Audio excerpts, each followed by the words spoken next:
23 अगस्त 1812 Swiss खोजकर्ता Johan Ludwig Burckhardt अरब के कपड़े पहनकर जॉर्डन के रेगिस्तान में घूम रहे थे। वे एक मुस्लिम व्यापारी बनकर यात्रा कर रहे थे, क्योंकि उस इलाके में यूरोपियन लोगों को जाने की इजाजत नहीं थी। स्थानीय बेडुइन लोगों ने उन्हें बताया था कि पहाड़ों के बीच एक गुप्त रास्ता है। जब बर्कहार्ट उस संकरे रास्ते से गुजरे तो उनकी सांसें रुक गईं। दोनों तरफ 80 मीटर ऊंची लाल चट्टानें थी। रास्ता इतना संकरा था कि सिर्फ 2 लोग साथ चल सकते थे। और फिर अचानक रास्ता खुला और सामने एक विशाल इमारत दिखाई दी, जो पूरी तरह से चट्टान में तराशी गई थी। ये था पेट्रा, नबातियन लोगों का शहर, जो 312 ईसा पूर्व में बनाया गया था। नबातियन लोग अरब के व्यापारी थे, जिन्होंने रेगिस्तान के बीचों बीच अपना साम्राज्य स्थापित किया था। उन्होंने पेट्रा को इसलिए चुना क्योंकि यह पहाड़ों के बीच छुपा हुआ था और दुश्मनों से सुरक्षित था। शहर में पहुंचने का सिर्फ एक रास्ता था, जिसे सिक कहा जाता है। ये रास्ता 1.2 किलोमीटर लंबा है और इतना संकरा है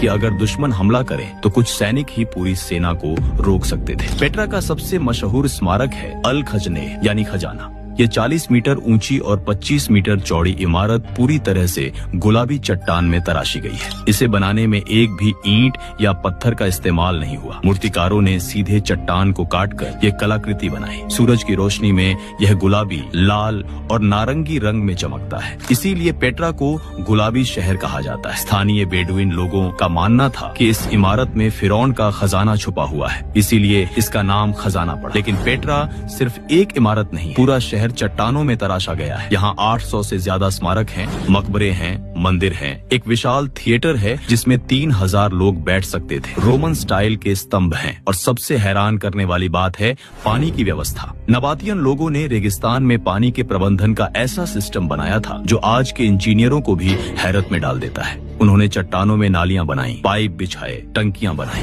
इस वजह से रेगिस्तान में भी पेट्रा में पानी की कमी नहीं होती थी। पेट्रा व्यापार का केंद्र था। यहाँ से अरब के मसाले, भारत का रेशम, चीन का माल और मिस्र का सामान गुजरता था। नबातियन लोग इन सामानों पर टैक्स लेते थे और बहुत अमीर हो गए थे। 1 ईस्वी में पेट्रा में लगभग 20,000 लोग रहते थे। ये उस समय के सबसे अमीर शहरों में से एक था। लेकिन 106 ईस्वी में रोमन साम्राज्य ने पेट्रा पर कब्जा कर लिया। रोमनों ने व्यापार के 363 ईस्वी में एक भयंकर भूकंप आया, जिसने शहर को बहुत नुकसान पहुंचाया। 7वीं सदी तक यह शहर लगभग खाली हो चुका था और फिर 1000 साल तक यह शहर दुनिया से छुपा रहा। सिर्फ बेडुइन लोग जानते थे कि पहाड़ों के बीच कोई पुराना शहर है। जब 1812 में बर्कहार्ट ने इसे दोबारा खोजा तो पूरी दुनिया हैरान रह गई।